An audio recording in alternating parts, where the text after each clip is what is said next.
तृणमूल कांग्रेस में जारी अंदरूनी संघर्ष के बीच पार्टी संगठन पर ममता बनर्जी की मजबूत पकड़ ने बागी खेमे के लिए मूल पार्टी पर दावा करना मुश्किल बना दिया है।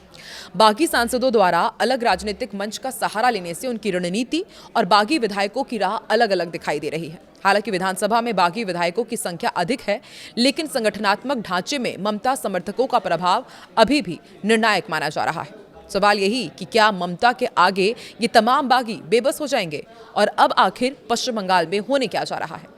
नमस्कार, बहुत स्वागत है आप सभी का। आप देख रहे हैं न्यूज़ 18 का डिजिटल प्लेटफॉर्म। पार्टी संगठन पर तृणमूल कांग्रेस के अध्यक्ष ममता बनर्जी की मजबूत पकड़ ने फिलहाल खुद को मूल पार्टी साबित करने की बागियों की जंग को बहुत पीछे धकेल दिया है। खासतौर से बागी सांसदों का अनजान सी party national citizens party of India यानी कि NCPI में विलय ने बागी विधायकों के एकनाथ शिंदे और अजीत पवार की तर्ज पर मूल पार्टी पर कब्जे की उम्मीद को फिलहाल धूमिल कर दिया है। इसके अलावा भावी रणनीति को लेकर बागी विधायकों और बागी सांसदों की अलग अलग राह ने भी पार्टी को बचाने की जंग लड़ रही ममता के लिए राहत की उम्मीदें बचाए रखी है। जी हां, ये ममता बनर्जी के लिए बहुत राहत भरी खबर है। पार्टी संगठन में ममता के दबदबे के कारण ही बागी सांसदों ने न सिर्फ मूल पार्टी के दावे से फिलहाल खुद को दूर रखा है, बल्कि अयोग्यता की तलवार से बचने के लिए एक बेहद अपरिचित पार्टी में विलय का रास्ता अपनाया है। दरअसल पार्टी पर दावे के संदर्भ में चुनाव आयोग और अदालतें अलग अलग पक्ष में शामिल सांसदों विधायकों की संख्या ही नहीं देखते, बल्कि पार्टी के संगठनात्मक ढांचे का भी संज्ञान लेती है। मसलन पार्टी की राष्ट्रीय कार्यकारिणी, राज्य इकाइयों और जिला अध्यक्षों में किस गुट के साथ हैं, इसका भी टेस्ट किया जाता है। राज्य विधानसभा में तृणमूल के 80 में से 64 विधायक बागी धड़ों के साथ हैं। इसी आधार पर नेता प्रतिपक्ष का पद हासिल करने के बाद विरोधी धड़े ने मूल पार्टी पर अपना दावा जताया है। हालांकि बागी सांसदों के बागी विधायकों के साथ जाने के बदले NCPI में विलय का मामला अब उलझ गया है। अब बागी सांसदों के समर्थन में अभाव में बागी विधायकों का धड़ा मूल पार्टी पर अपना दावा नहीं जता सकता। वैसे भी पार्टी संगठन में अब भी ममता का दबदबा कायम है। मूल पार्टी पर अधिकार के लिए बागी विधायकों को भी बागी सांसदों के साथ NCPI में विलय करना होगा। इसके अलावा बागी सांसदों विधायकों को मूल पार्टी के संगठन में भी स्थिति मजबूत करनी होगी। बागी सांसद सुदीप बंदोपाध्याय ने इशारा किया है कि संसद के मॉनसून सत्र के पहले दोनों धड़े मिलकर के मूल पार्टी पर दावा करने की रणनीति तैयार कर रहे हैं। बागी विधायक धड़ा भी यदि NCPI में विलय करता है तो अजीब सी स्थिति पैदा हो जाएगी।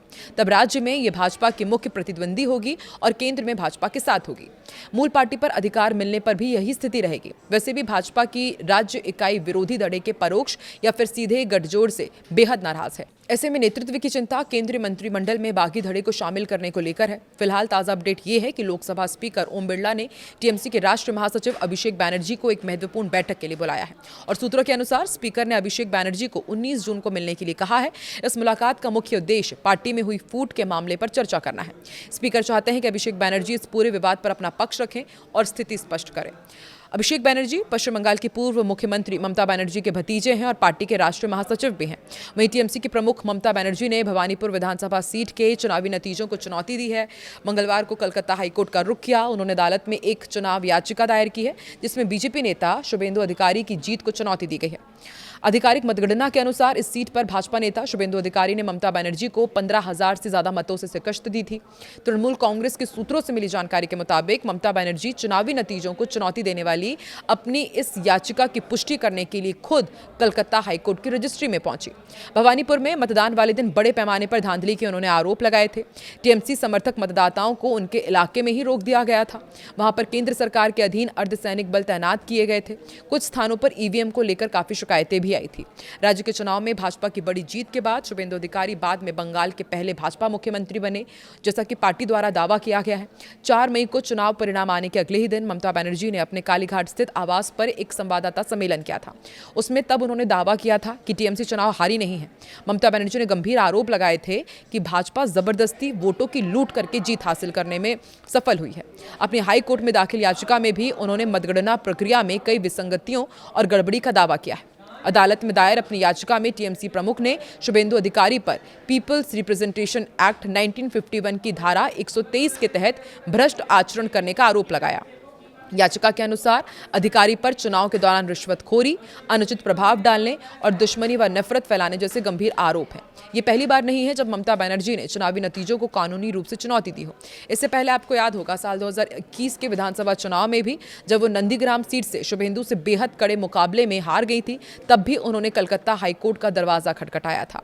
2021 का वो मामला अब भी अदालत में लंबित है, जिसमें पहले सुनवाई करने वाले जस्टिस कौशिक चंद्रा ने ममता बनर्जी की आपत्ति के बाद खुद को केस से अलग कर लिया था और टीएमसी प्रमुख पर 5 लाख रुपए का जुर्माना भी लगाया था। और अब एक बार फिर से अपनी हार के बाद हाईकोर्ट की शरण में पहुंची है ममता बनर्जी। वहीं दूसरी तरफ बागी गुट अब अपनी आगे की रणनीति पर चर्चा कर रहा है, लेकिन अभी ममता बनर्जी अपने बागी विधायकों और सांसदों पर भारी पड़ती नजर आ रही हैं। आपको क्या लगता है पश्चिम बंगाल में आगे क्या होने वाला है, और क्या ममता बनर्जी की रणनीति के आगे बागी विधायकों और सांसदों की रणनीति फीकी पड़ेगी? कमेंट सेक्शन पर अपनी प्रतिक्रिया जरूर दें।